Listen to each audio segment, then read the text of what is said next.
अस्सलाम वालेकुम स्टूडेंट्स। जैसा कि बच्चे आप लोग जानते हैं, हमने इससे पहले डिस्कस किया था बर्नौलीज इक्वेशन। आज हम उसी बर्नौलीज इक्वेशन के कुछ एप्लीकेशंस को डिस्कस करेंगे। बर्नौलीज इक्वेशन के आज जो बच्चे हम एप्लीकेशन पढ़ेंगे उसका नाम है टॉरिसियस थ्योरम। क्लियर है स्टूडेंट्स? सबसे पहले हम देखते हैं बच्चों के टॉरिसियस थ्योरम हमें क्या बताता है। बच्चे टॉरिसियस थ्योरम हमें हाइट और स्पीड का रिलेशन बताता है। ठीक है, चलिए मैं मेंशन कर देती हूँ, आपके लिए फायदा होगा। ये हमें बताता है हाइट और स्पीड का रिलेशन। अभी मैं आप लोगों को बताती हूँ कैसे हाइट और स्पीड का रिलेशन। ठीक है, अब सबसे पहले बच्चे हम लोग डिस्कस करते हैं इसकी डेफिनेशन, फिर मैं आप लोगों को with the help of this diagram मैं डेफिनेशन एक्सप्लेन करूंगी।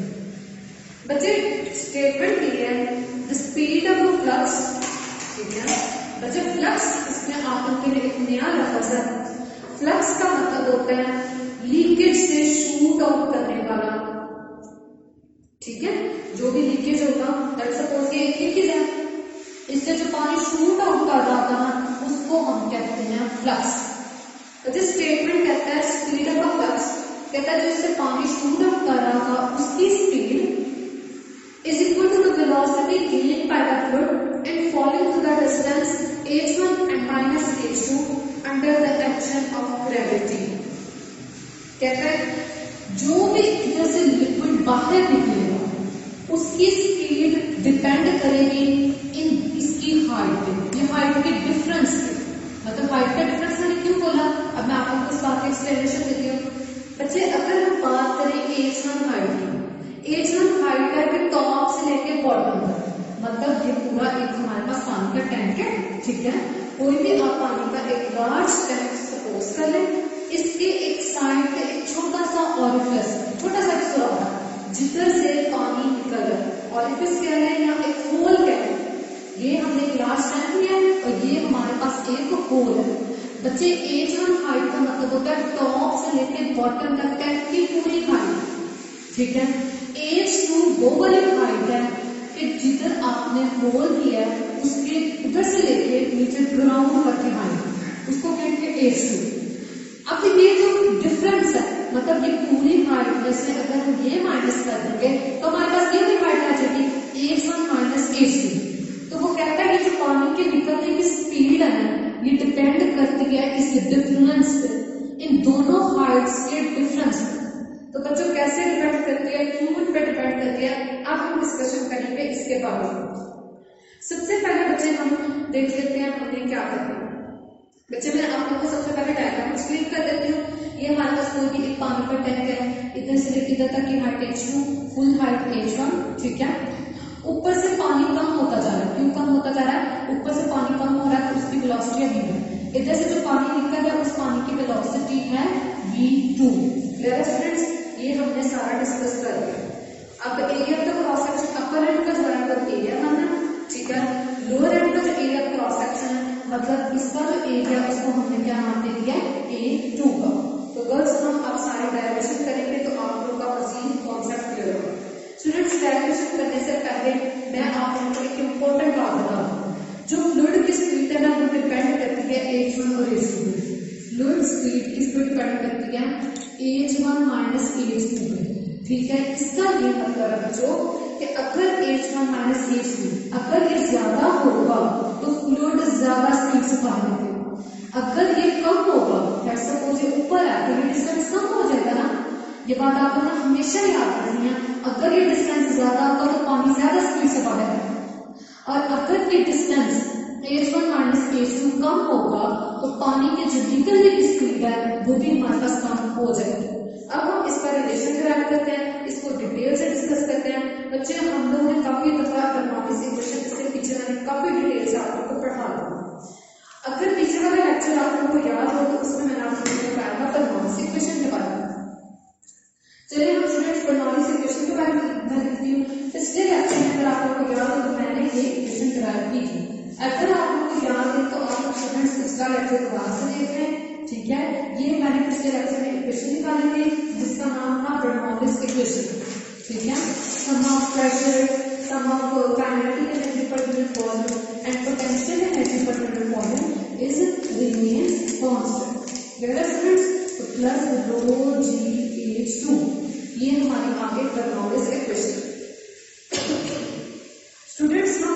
एटमॉस्फेरिक प्रेशर, हमारे पास दो प्रेशर, एक प्रेशर है अपर एट के टाइम पे और एक प्रेशर है at the lower eight small flow.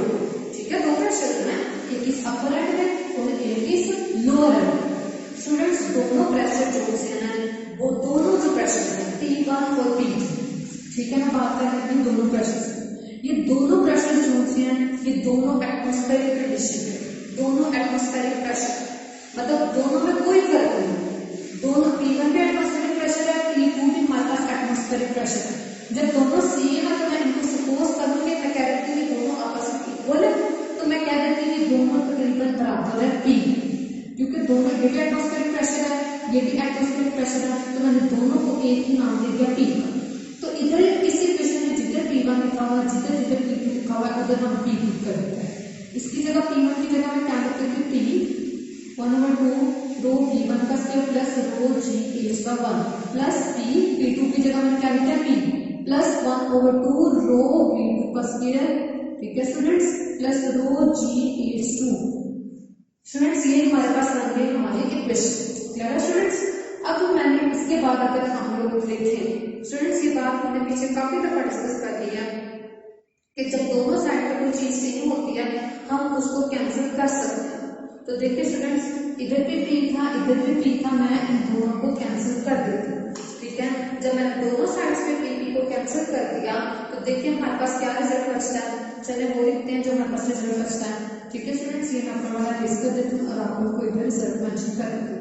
इसमें से जो भी रिजल्ट बचता है 1/2 रो P1 का square plus rho G1 is equal to 1/2 rho V2 का स्क्वायर प्लस रो V2 का स्क्वायर, ठीक है। मैंने दो पेपर लिख दिया बल्कि वो लिखना था प्लस रो G1 प्लस रो G2। इसके बाद अगर हम देखें मैं आपको स्पीड्स के बारे में बताती हूँ, V1 की स्पीड और V2 की स्पीड। V1 वो वाली स्पीड है कि जिस स्पीड से कि टैंक से ऊपर से पानी नीचे आता है, V2 वो वाली स्पीड है कि जो पानी बाहर निकल रहा है, ये जो पानी बाहर निकल रहा है ये V2 स्पीड है, ये जो ऊपर से नीचे आ रहा है ये V1 स्पीड है। तो स्टूडेंट्स जो V1 स्पीड है ना वो काफी ज्यादा है और V1 स्पीड बहुत कम है, क्योंकि इतना बड़ा टैंक है आहिस्ता आहिस्ता पानी कम है। V2 जो स्पीड है वो काफी ज्यादा है और V1 वाली जो स्पीड है ना वो आपको क्या होता है वो कम स्पीड है। स्टूडेंट्स ये इतनी कम स्पीड है कि हम कह देते हैं कि V1 जो है अप्रॉक्सीमेटली बराबर है इसके 0। तो बच्चे इस V1 की जगह मैं क्या पुट कर देती हूँ 0 को पुट कर देती हूँ, ठीक है। तो जब ये 0 से मल्टीप्लाई होगा ऑब्वियसली हमारे पास ये सारी इक्वेशन किसके बराबर हो जाएगी 0। तो बच्चे rho G1 is equal to 1/2 rho V2 का स्क्वायर प्लस रो G, ठीक है स्टूडेंट्स, रो V2 का स्क्वायर प्लस रो G2। तो ये स्टूडेंट्स हमारे पास आ गया हमारा रिजल्ट। आगे स्टूडेंट्स अगर हम देखें इस साइड पे भी रो है इस साइड पे भी रो है, रो को कॉमन ले, रो को मैंने कॉमन ले लिया 1/2 V2 का स्क्वायर प्लस G2 रो G1। स्टूडेंट्स रो से कैंसिल आउट, तो देखिए बच्चे हमारे पास क्या रिजल्ट बनता है। अब वो रिजल्ट चेकआउट कर लेते हैं। हमारे पास बनता है G1 is equal to 1/2 V2 का स्क्वायर प्लस G2।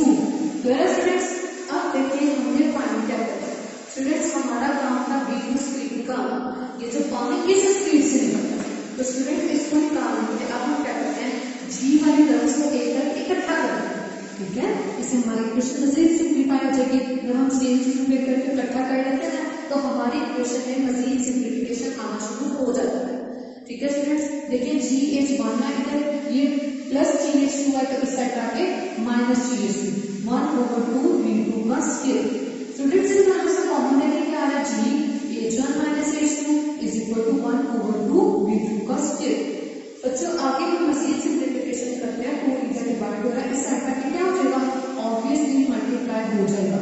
बच्चे हमने V2 का स्क्वायर को खत्म करने के लिए taking square root on both sides, इस साइड पे भी मैंने स्क्वायर रूट लिया, तो बच्चों V2 का आंसर क्या आया 2GH1 माइनस H2। ये हमारे पास पानी के निकलने की स्पीड आ गई, ठीक है स्टूडेंट्स। ये हमारे पास फाइनल रिलेशन आ गया कि जो स्पीड होती है पानी के निकलने की वो किस पे डिपेंड करती है हाइट के डिफरेंसेस पे under the action of a gravity, ठीक है स्टूडेंट्स। ये हमारे पास इसका मेन रिजल्ट था। आगे मैं आप लोगों को कुछ केसेस अगर वो आप लोग किसी सुनेंगे तो आप लोगों को कॉन्सेप्ट मजीद क्लियर हो जाएगा। इस रिलेशन से हमने अपनी डेफिनेशन को समझना है कि जो V2 की स्पीड है, जो हमारा फ्लक्स है, जो पानी लीकेज आउट हो रहा है, शूट आउट हो रहा है, वो डिपेंड करता है हाइट के डिफरेंसेस पे। अगर ये ज्यादा होगा तो पानी के निकलने की स्पीड भी ज्यादा, ये डिफरेंस ज्यादा तो पानी के निकलने की स्पीड भी ज्यादा, ये डिफरेंस अगर होगा कम तो पानी के निकलने की स्पीड भी क्या होगी, कम होगी। बच्चे अब मैं आप लोगों को कुछ मजीद चीजें बताती हूँ इस टॉपिक के बारे में, ताकि आप लोगों को इस टॉपिक का मजीद कॉन्सेप्ट क्लियर हो जाए।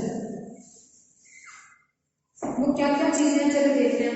सपोज कर लें हमारे पास जो होल है उसको मैं ऊपर रखा हूँ, ऊपर क्रिएट किया हुआ, मतलब इसी होल को, इसी ऑरिकल्स को इधर बनाना, तब देखते हैं हमारे पास रिजल्ट क्या होगा। स्टूडेंट्स चले हम देखते हैं तब हमारे पास क्या रिजल्ट आता है।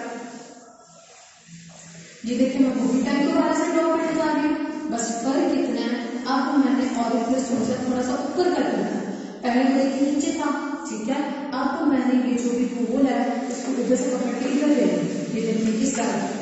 तो स्टूडेंट्स अगर हमने अब देखिए पहले H1 माइनस H2 ये वाला डिस्टेंस ज्यादा था, अब ये डिस्टेंस क्या हो गया कम। तो जब हमारे पास होल ऊपर चला जाएगा, डिस्टेंस हो जाएगा कम, तो पानी के निकलने की स्पीड क्या हो जाएगी, डिक्रीज कर जाएगी।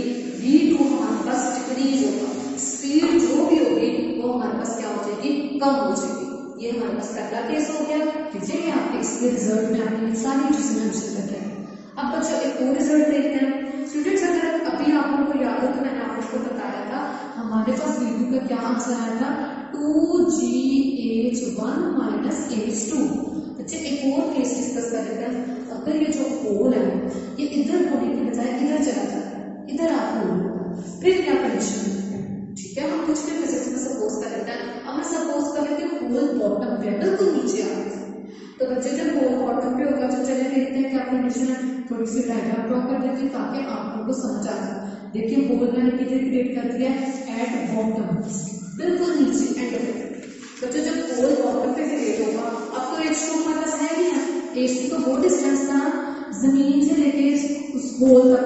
आप देखिए अब तो होल ही बॉटम पे आ गया, बिल्कुल नीचे आ गया, अब तो हमारे पास H2 खत्म ही हो गया। तो बच्चे इस कंडीशन में हमारे पास H2 0 हो गया, क्योंकि हमारा होल ही बॉटम पे है। H2 वो डिस्टेंस होता है ऑरिकल से लेके अर्थ तक, अब हमारा होल ही जमीन पे आ गया, तो बच्चे H2 इस कंडीशन में क्या होगा, 0।